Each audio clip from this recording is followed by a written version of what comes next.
البخاری عبادة بن الصامت أن رسول الله صلى الله عليه وسلم قال لا صلاة لمن لم يقرأ بأم القرآن وزاد فصاعدا.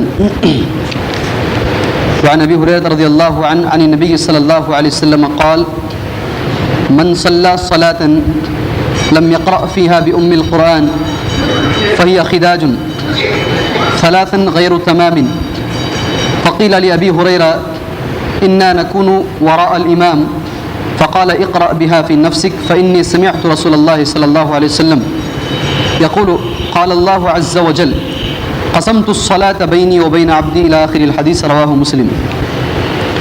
حضرت ابو ہریرہ رضی اللہ تعالیٰ عنہ بیان کرتے ہیں کہ رسول اکرم صلی اللہ علیہ وسلم نے فرمایا جس نے نماز میں سورہ فاتحہ نہیں پڑھی تو اس کی نماز پوری نہیں ہوئی بلکہ اس کی نماز ناقص رہی. یہ جملہ آپ صلی اللہ علیہ وسلم نے 3 بار ارشاد فرمایا.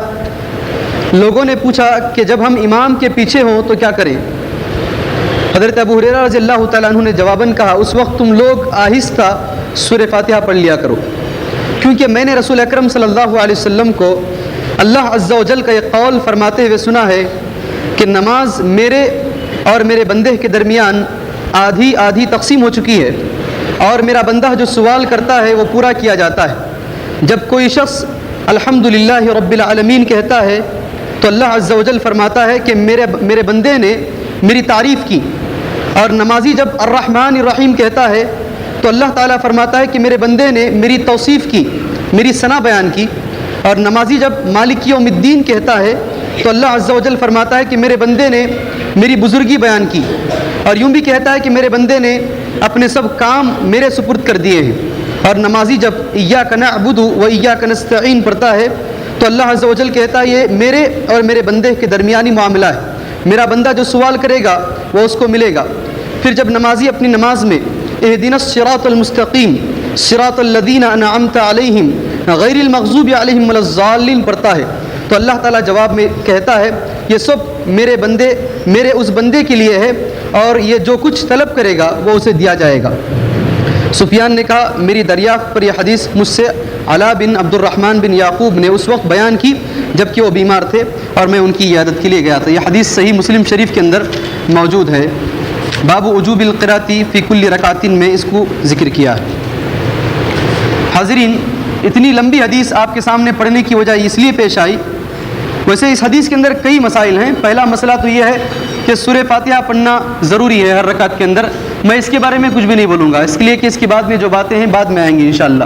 کیا کرنا چاہیے، پہلے کیا پڑھنا چاہیے نہیں. میں صرف یہ بتانا چاہتا ہوں خشوع اور خضوع کے تعلق سے اس حدیث میں ہمیں ایک چیز معلوم ہوتی ہے.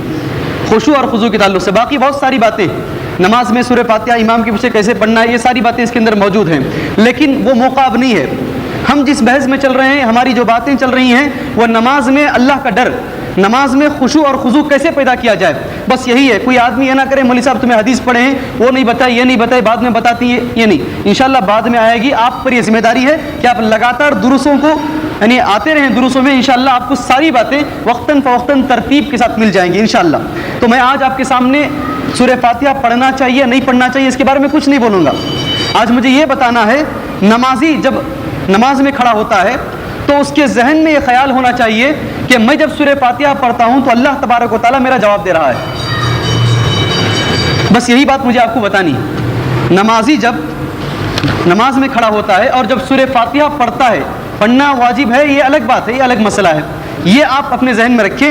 نمازی جب سورہ فاتحہ پڑھتا ہے تو ہر ایک آیت میں آپ اپنے ذہن میں یہ لے کر کے آئیں کہ اللہ تبارک و تعالیٰ عرش پر میرا جواب دے رہا ہے. آپ اگر یہاں پر الحمدللہ رب العالمین یہ پڑھتے ہیں تو اللہ تبارک و تعالیٰ آپ کا جواب دیتا ہے کہ بندے نے الحمدللہ، بندے نے میری تعریف کی. الرحمن الرحیم جب آپ پڑھتے ہیں تو آپ اپنے ذہن میں لے کر کے آ جائیں یہ بات کو کہ اللہ تبارک و تعالیٰ میرے پڑھنے کے بعد اللہ بول رہا ہے، میرے پڑھنے کے بعد اللہ کہہ رہا ہے کہ میرے بندے نے میری تعریف بیان کی. تو آپ جب نماز میں کھڑے ہوں گے اور یہ پڑھتے ہوئے یہ ذہن میں لے کر کے آ جائیں گے تو آپ کی نماز میں آپ کا خیال رہے گا. بس آپ کے ہونٹ ہل رہے ہیں، زبان دماغ کہیں اور ہے، تو پھر آپ کے ذہن میں خیال نہیں آ سکتا. آپ کے ہونٹوں کے ساتھ آپ کے دماغ کا رہنا ضروری ہے. آپ اپنے دماغ میں یہ خیال کو لے کر کے آئیے, اپنے دماغ میں اس خیال کو پیوست کیجئے. میں جب یہ لفظ پڑھ رہا ہوں, کیا لفظ الحمدللہ رب العالمین پڑھ رہا ہوں, تو اللہ تبارک و تعالیٰ میرا جواب دے رہا ہے کہ نہیں؟ یہ ذہن میں تصور لانا چاہیے. الحمدللہ رب العالمین الرحمن الرحیم مالک یوم الدین, سارا جواب, یعنی ساری چیزیں میں ایک ایک حدیث کے اندر بتا چکا ہوں.